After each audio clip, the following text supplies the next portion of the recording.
Olá, sejam bem-vindos ao programa Batista Família. Estamos em uma série de aulas temáticas especiais para trazer para vocês ainda mais informações sobre o mundo digital. Nós estamos aqui com o movimento Há Tempo para Tudo. Nós cremos que esse tempo é o tempo de conversar sobre as situações que vivenciamos no dia a dia e trazer para vocês recursos para que vocês possam lidar melhor com a tecnologia, com as telas na sua casa. Como é que tem sido para você aí? Tem sido fácil, tranquilo, harmonioso caminhar com os filhos, né? Nós mesmos, como é que nós estamos dando conta do tempo de tela? E hoje nós estamos aqui com o professor Luciano, com o professor Jean, que são lá da Rede Batista de Educação, e nosso programa é todo envolvido para que possa trazer para você aí o que há de melhor da nossa escola. Meu nome é Érica Delamarques, eu sou pedagoga, psicóloga e trabalho na Rede Batista de Educação na coordenação pedagógica do ensino médio. Trabalho lá com os nossos adolescentes aqui na Rede Batista Floresta. E eu gostaria de apresentar para vocês os nossos convidados, o professor Luciano Sattler, que é PhD em Administração pela FEA na USP, é membro do Conselho Estadual de Educação em Minas Gerais, responsável também pela educação digital, cursos técnicos de inteligência artificial na Rede Batista de Educação. É o professor que nos dá orientação, que nos ajuda também a lidar com toda a tecnologia dentro dos nossos processos pedagógicos. Eu estou com o professor Jean Silveira. Ele é diretor administrativo financeiro da Rede Batista de Educação, dirigiu o Colégio Batista Mineiro em Uberlândia por 12 anos. Ele tem MBA em gestão e é psicopedagogo, atuou também como professor universitário. Estamos aqui para conversar um pouquinho sobre a tecnologia, e o nosso tema da aula de agora é o impacto digital na leitura e no desenvolvimento de crianças e adolescentes. A gente sabe que tudo que traz para nós como novidade, alguma coisa altera no nosso organismo, na nossa mente, no comportamento, e é isso que a gente vai falar um pouquinho sobre isso, né, professor? Como é que esse impacto na leitura, na condução, né, até mesmo dos estudos, na aprendizagem, na metacognição, tem trazido como tem sido muito positivo, ou agora a gente já sente os impactos não tão positivos mais da educação digital? Pois é, Érica, esse é o nosso desafio quando nós nos propusemos a estar aqui com vocês. Nós estamos vivendo um momento único na história da humanidade. Nós precisamos ter consciência disso. E eu estou convicto, isso é uma coisa minha, sabe, professor Jean? Sim. Que agora, inclusive com a inteligência artificial generativa, o mundo tem uma chance muito grande de ampliar a desigualdade. Uhum.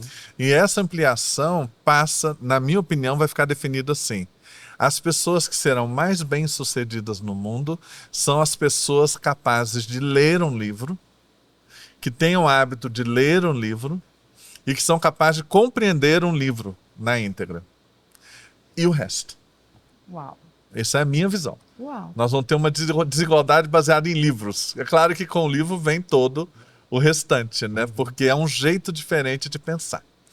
E essa conversa nossa de hoje aqui é algo que ameaça a escola, porque há uma crise existencial posta para a escola, na medida em que a principal função da escola está focada na aprendizagem e os alunos estão com dificuldade de aprender.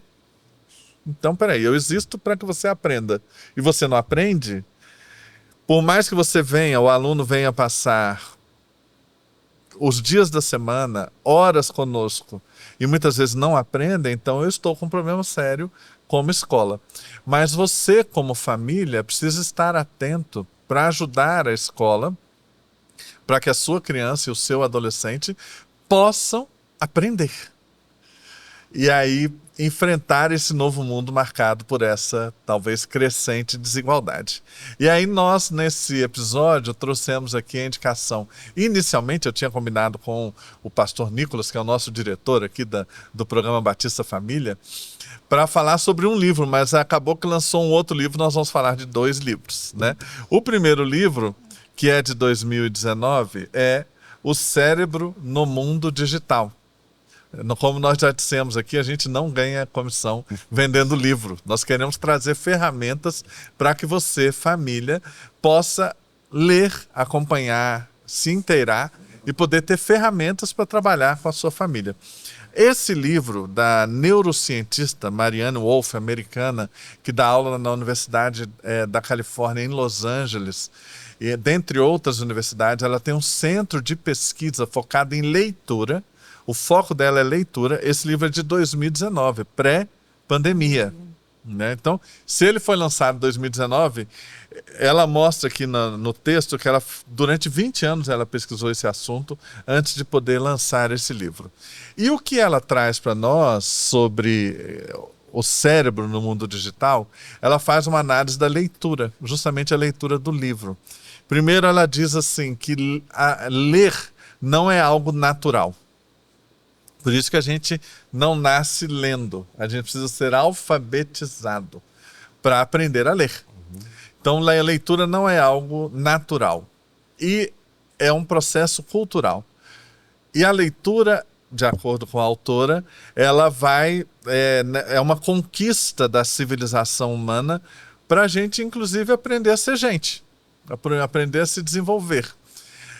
E por não ser algo natural, a leitura foi elaborada ao longo de milhares de anos e ela criou uma conformação do cérebro leitor. Então, quando a gente lê um livro, nós temos um jeito de apreender a informação e nós temos um jeito de depois elaborar isso para se transformar em conhecimento e poder aplicar ou não na nossa vida.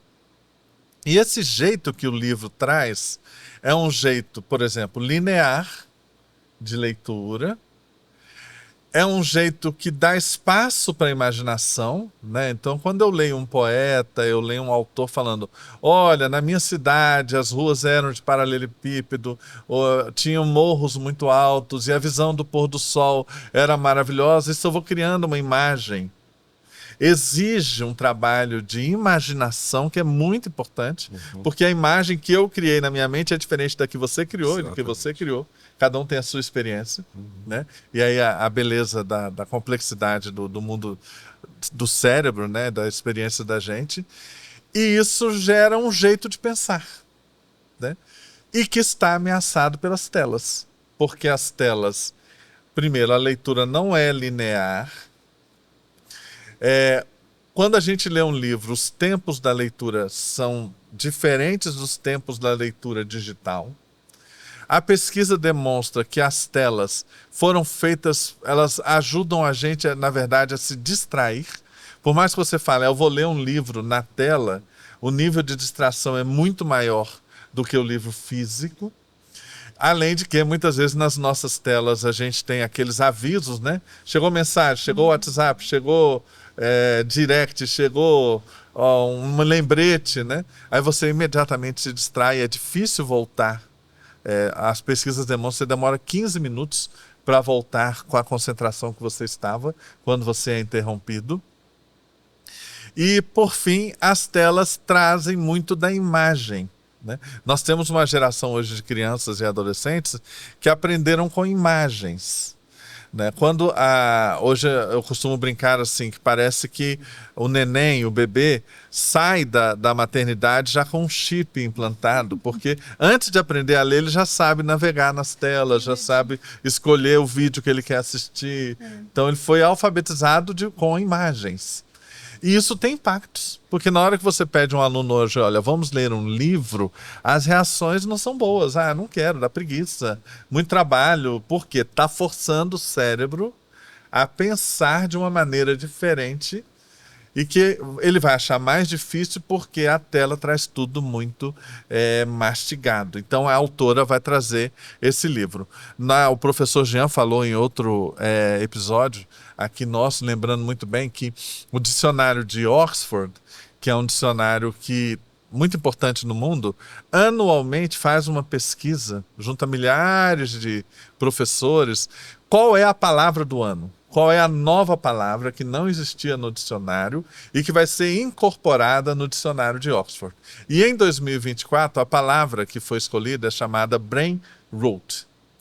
Brain rot. O que é a tradução da palavra brain rot? É podridão mental. Uau. Podridão mental. Essa é a palavra que foi incorporada no dicionário de Oxford em 2024. O que é podridão mental? Né? Os efeitos colaterais do consumo exagerado de conteúdos de baixo valor na internet. Então não basta eu estar usando muito as telas e naquele que é chamado scroll eterno, eu fico olhando, passando. Quando eu vejo passou 2, 3, 4 horas. Né? Tem memes famosos aí hoje que a pessoa está assim... Gente, eu preciso acordar cedo amanhã. Aí ele olha assim, já é amanhã, são 2 horas da manhã. Ele está olhando a tela e não viu chegar 2 horas da manhã. E aí começa a ficar preocupado que tem que acordar cedo e não dorme. Né? Então tá um problema sério. E o brain rot, que além da gente ficar muito nas telas, consumindo conteúdo de baixo valor. O que é baixo valor? Coisas bobas, coisas, sabe, que o algoritmo recomenda, infelizmente, recomenda mais as coisas que são, digamos, mais fracas mentalmente, que trazem pior informação ou informação irrelevante. E aí a podridão mental, qual que é o efeito colateral? Excesso de tela, excesso de conteúdo ruim, e aí de repente eu me pego assim, meio que lobotomizado. Poxa, eu tinha que fazer alguma coisa, eu não lembro o que eu tinha que fazer. Olha, eu levantei para ir em algum lugar. O que eu ia fazer mesmo? Não lembro. Aí você chega à noite, nossa, eu precisava ter feito isso hoje de manhã e não lembrei. Você vai... Como o cérebro está sendo encharcado dessas coisas ruins trazidas pelas telas, está sobrando pouco espaço para as coisas importantes, as coisas mais necessárias. Mas agora, a autora... Obrigado. Lançou esse livro em 2024 porque ela traz o problema que o nosso cérebro está sendo afetado no mundo digital e parte da premissa da leitura de livro e a leitura digital. E aí ela traz uma proposta de resposta, não é uma receita fácil, não. Ela, a partir da pesquisa dela, ela vai demonstrar que nós vamos ter que ajudar os nossas crianças e adolescentes e nós mesmos a resgatar o livro. E o mais interessante, nós vamos ver mais à frente, que é o livro físico. E aí até um contrassenso, porque o livro físico ele tem um lado antiecológico, né? Porque ele significa mata, não é sustentável, né? O papel e tal. Mas ainda não encontramos outra maneira da gente poder voltar a ter o nível de concentração, voltar a ter o nível de capacidade de imaginação que o livro traz, voltar a ter a capacidade de fazer as coisas com princípio, meio e fim, que hoje nós estamos perdendo essa capacidade. É verdade. Essa ideia de ser multitarefa é mentira, ninguém é multitarefa. Sabe, assim, a gente tem que fazer uma coisa de cada vez. É melhor você fazer menos coisas com princípio, meio e fim do que tentar fazer tudo ao mesmo tempo e não completar nada, né? E aí ela vai alertar na pesquisa dela, desse livro, O Cérebro Leitor, que os tempos do corpo não são os tempos do digital. Ela tem uma frase que eu coloquei aqui, vai ser mostrado para vocês aí no slide. A suposição de que maior quantidade e maior rapidez são necessariamente melhores, deve ser muito questionada. Porque quem defende o mundo das telas fala, não, mas é mais informação, mais rápido, eu tenho acesso, não sei o quê. Mas ela está dizendo que para a formação do nosso cérebro, especialmente das crianças e adolescentes, não é assim que a gente funciona. A gente precisa ter vagar para realmente incorporar as coisas, desenvolver conhecimento que nós... precisamos, né? Então essa é uma introdução a partir desses 2 livros da professora neurocientista Marianne Wolf, para a gente poder debater um pouco. Excelente discussão, né? Eu falo muito que quando os meus avós, meus pais, né, sentavam para ver um jogo de futebol, por exemplo, sentavam bonitinhos lá, o futebol demorava 45 minutos, aí tinha aquele tempo, todo mundo sentadinho, e ninguém fazia mais nada. Hoje os nossos adolescentes, tem uma partida de futebol no jogo deles, demora no máximo 15 minutos.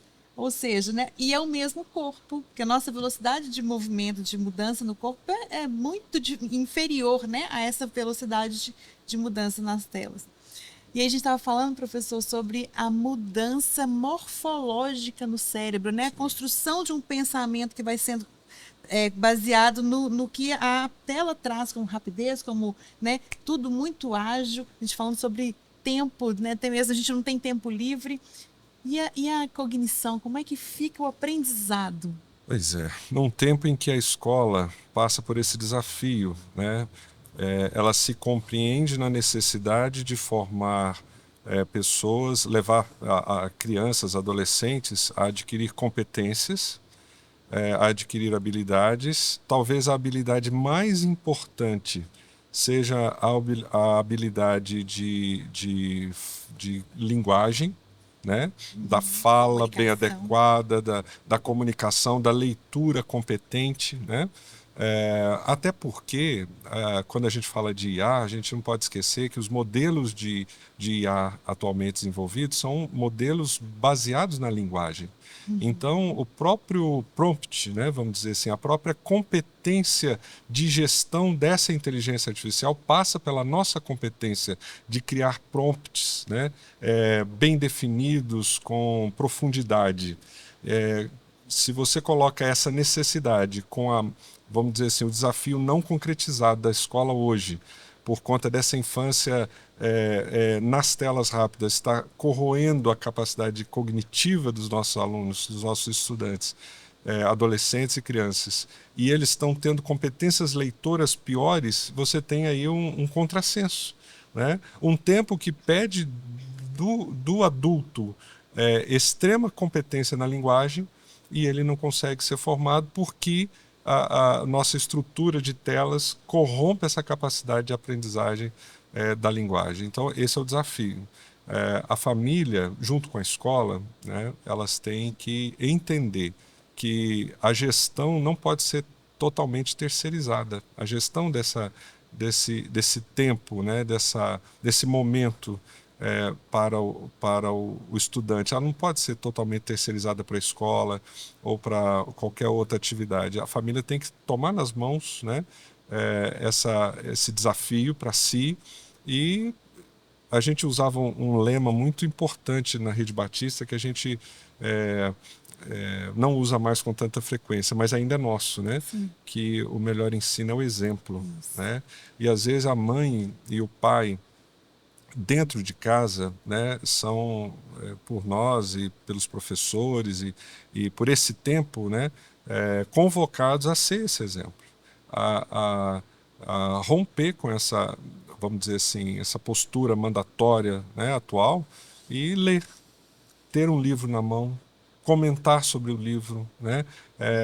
Trazer a atenção ao filho ou à filha sobre aquele momento especial, adquirir livros, né? E ter nesse momento, por exemplo, na livraria. Recentemente eu soube que a livraria Leitura da Paulista, né, fechou. Recentemente, há uns 3 anos atrás ou 2 anos atrás. E eu e um professor de história lá de Uberlândia, o professor que me estimulou muito a conhecer essa livraria, né?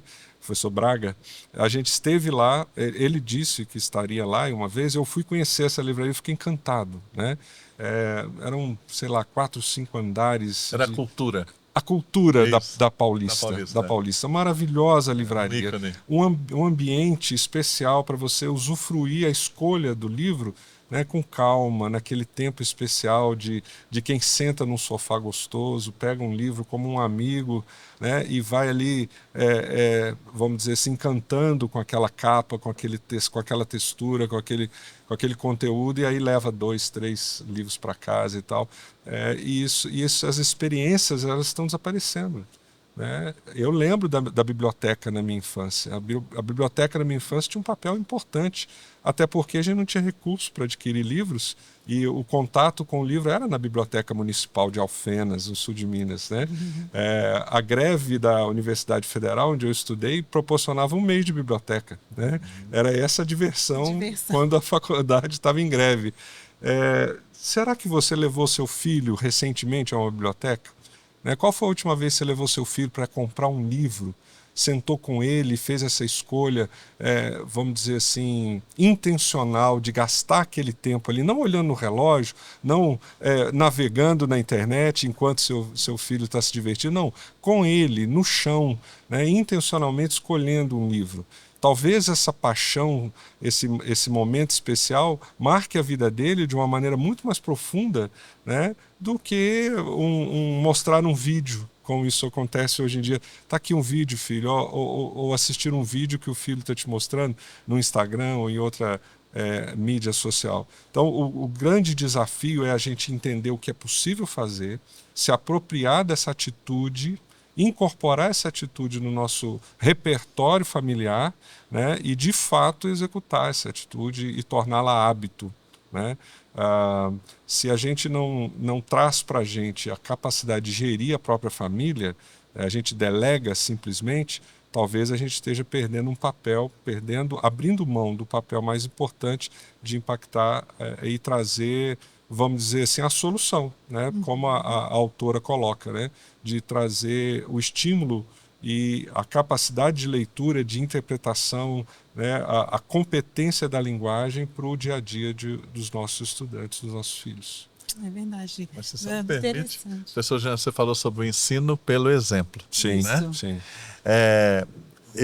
Então eu não vou conseguir ensinar o meu filho ou alguém sobre quem eu sou responsável a ter prazer na leitura de um livro se eu não ler livros. Exatamente. Né? Então eu tenho que trazer para o meu hábito também, e aí vai até contra a pesquisa recente da Câmara Brasileira de Livro, mostrando que o brasileiro tem lido cada vez menos. Né? Cada vez menos livros. Mas o senhor trouxe um dado extremamente preocupante, né? Vamos dividir as pessoas, né, na sociedade em quem lê e quem não lê. E realmente, a leitura não é algo fácil de fazer, não é todo mundo que se apaixona por ler, né? Porém, como o professor falou, se apropriar dessa atitude, ou seja, ser intencional a pegar um livro, mesmo que seja uma página por dia. A gente começa assim, né? Uma página por dia, depois você vai começando a tomar gosto. Ou seja, aquilo que a gente consegue mudar. Nosso pensamento gera em nós sentimento, e a única coisa que a gente vê diante disso é o comportamento. E o comportamento é o que se é observado. Quando a gente fala de exemplo, qual que é o exemplo? Não é o exemplo de pensamento nem de sentimento. É o exemplo daquilo que a gente faz. Né? Como é que nós vamos fazer, professor, para colocar mais leitura no nosso dia a dia, na nossa casa? Aí eu acho que é primeiro pelo exemplo, né? Então exige esforço. Na hora que a autora fala, olha, a leitura não é algo natural, então a alfabetização é importante, mas depois eu preciso ter esforço. Então eu preciso dedicar tempo para selecionar o melhor livro, que também não adianta. Engraçado, ao mesmo tempo que se reduz a leitura, né, no Brasil, nunca se lançou tantos livros como hoje. Mas você precisa separar o que é livro realmente que vai acrescentar, Exato. Livro que é mais do mesmo e livro que é ruim, que também tem livros ruins. Né? Então, saber selecionar a melhor leitura. Eu preciso dedicar tempo para isso. E aí eu tenho que achar um lugar adequado para fazer a leitura, poder me concentrar, né, nisso. E é difícil às vezes para a família, diante da correria, dos ruídos, né, dos dilemas da vida, mas eu preciso achar isso. O tempo, o lugar, o livro e ler. Eu, com a minha filha, que é adolescente, eu trouxe para ela um desafio. Assim, ensinei ela a apreciar livros e eu leio com ela, ou eu comento com ela, ou eu peço a ela que comente comigo os livros que ela está lendo. Eu falo, que legal, não sabia disso. Então, esse diálogo é muito importante para a criança e o adolescente se sentir. E outra coisa, você está preocupado com o Enem. Né? A família, meu filho tem que ir bem no Enem, que aliás é um conceito que eu acho que se perdeu muito na história, não faz mais sentido. Verdade. Mas o melhor jeito de ir bem no Enem é lendo livros. Porque se eu leio livros, eu vou bem na redação. E a redação vai ser o principal fator que vai me diferenciar no Enem, não é isso? É o aumento do repertório cultural, né? E às vezes a gente acha que o repertório cultural é fazendo viagens ou encontrando outras nações, né? E o repertório cultural pode estar aqui a 1 metro de distância, né? A um pulso de distância. Verdade. Quando a gente estava falando aqui sobre Enem, eu me lembrei de um fato recente. A Universidade Federal de Minas Gerais declarou que vai fazer agora um processo seriado de admissão. Isso. Eu convivi com o processo seriado lá em Uberlândia, da Universidade Federal de Uberlândia, enquanto ele ocorreu, e também da UNB. Ela também tem um processo de acesso seriado, PAS. Alerto aos pais de filhos que estão no 9º ano para frente, né, primeiro ensino médio, para que busquem conhecer sobre o processo de admissão seriada, porque ele muda tudo. Ele esvazia a importância do Enem, ele valoriza muito o desenvolvimento nas escolas, né, e as escolas privadas levam vantagem porque levam muito mais a sério a competência leitora, né, e a aprendizagem de modo geral.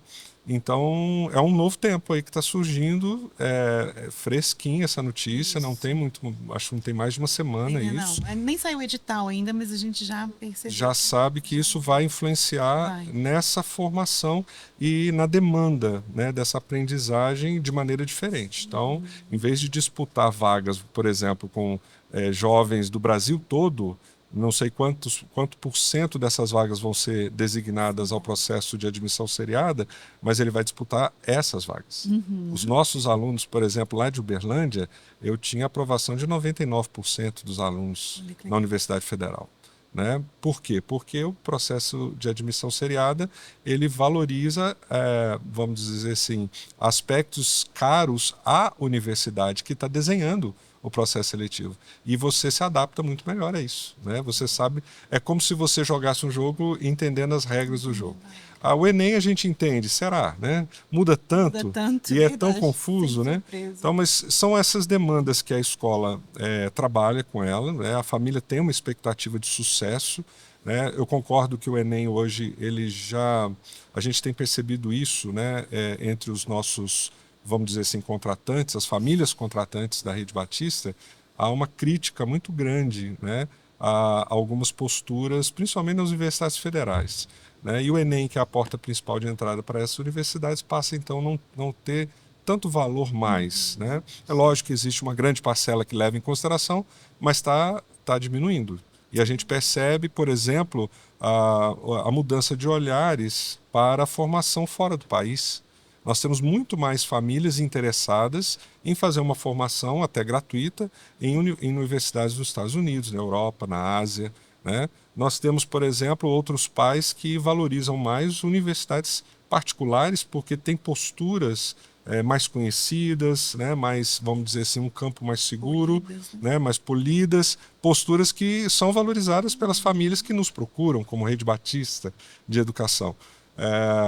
Isso desemboca, vamos dizer assim, né, numa percepção de formação que a gente tem que levar muito a sério e a gente tem que, vamos dizer assim, orientar essas famílias também a buscar essa formação mais competente do ponto de vista da linguagem, da leitura, combatendo, né, o brain rot que a gente está citando aqui, né, combatendo essa fragilidade da aprendizagem o quanto antes, né, porque mudanças nas estruturas morfológicas cerebrais, elas se dão pelo próprio uso das estruturas. Né? O nosso cérebro ele é uma estrutura viva, dinâmica, adaptável, né, que responde ou não a estímulos de aprendizagem. Então, basta mudar.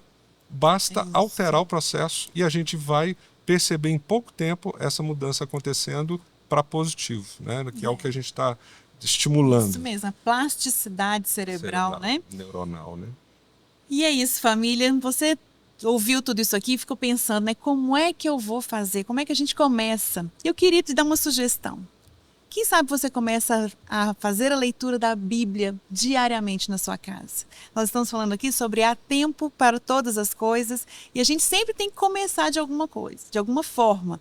E a Bíblia é excelente para nos ensinar a esse tempo de deleite, esse tempo de oração, de cuidado.